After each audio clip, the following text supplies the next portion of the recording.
Baik, bismillahirrahmanirrahim. Assalamualaikum warahmatullahi wabarakatuh. Perkenalkan, nama saya Nirwana dengan NIM 2404075100018 dari kelas BC242. Baik, di sini saya akan menjelaskan tentang penilaian, di mana adapun pengertiannya, penilaian adalah proses mengumpulkan, mengolah, dan menafsirkan informasi tentang hasil belajar peserta didik untuk mengetahui sejauh mana tujuan pembelajaran telah tercapai.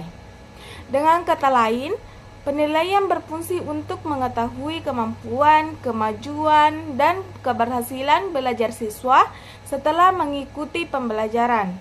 Contohnya itu, guru menilai kemampuan siswa dalam memahami materi melalui tes, tugas proyek, atau observasi kegiatan.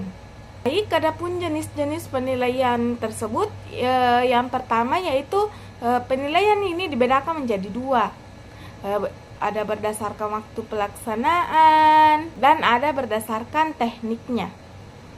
Baik, adapun berdasarkan waktu pelaksanaannya yaitu ada penilaian diagnotis, di mana penilaian diagnotis ini dilakukan sebelum pembelajaran dimulai untuk mengetahui kemampuan awal siswa. Contohnya tes awal. Adapun penilaian formatif dilakukan selama proses pembelajaran untuk memperbaiki cara mengajar dan belajar. Contohnya itu seperti kuis, tugas harian, atau observasi aktivitas belajar.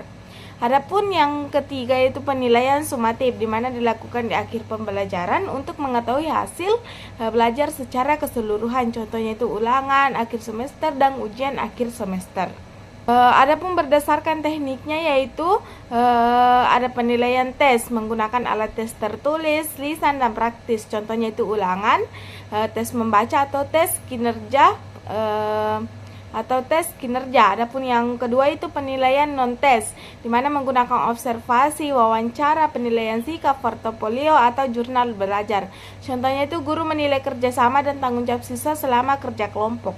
Baik, adapun bentuk penilaiannya yaitu ada 7, di mana ada tes tertulis, tes lisan, tes kinerja, portofolio, observasi, penilaian proyek, dan jurnal dan penilaian diri. Di mana tes tertulis contohnya itu soal pilihan ganda, isian, dan uraian.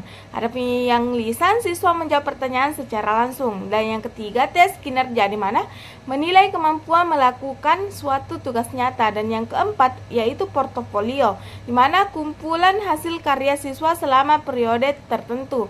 Dan yang kelima observasi pengamatan menilai sikap dan perilaku siswa dalam kegiatan belajar. Dan yang keenam penilaian proyek, menilai kemampuan merencanakan, melaksanakan, dan melaporkan uraian suatu proyek. Dan yang terakhir ada jurnal dan penilaian diri, di mana siswa merefleksikan dan merefleksikan proses dan hasil belajarnya. Yang terakhir ada fungsi penilaian, di mana yang pertama itu fungsi diagnostik, di mana untuk mengetahui kesulitan belajar dan penyebabnya. Adapun yang kedua fungsi formatif, di mana untuk memperbaiki dan meningkatkan proses belajar mengajar. Dan yang ketiga fungsi sumatif, untuk menentukan tingkat keberhasilan dan kenaikan kelas.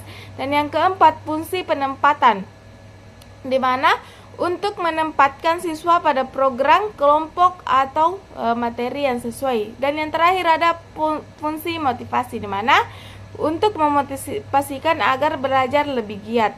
Mungkin itu saja dari penjelasan dari saya. Sekian dari saya. Wassalamualaikum warahmatullahi wabarakatuh.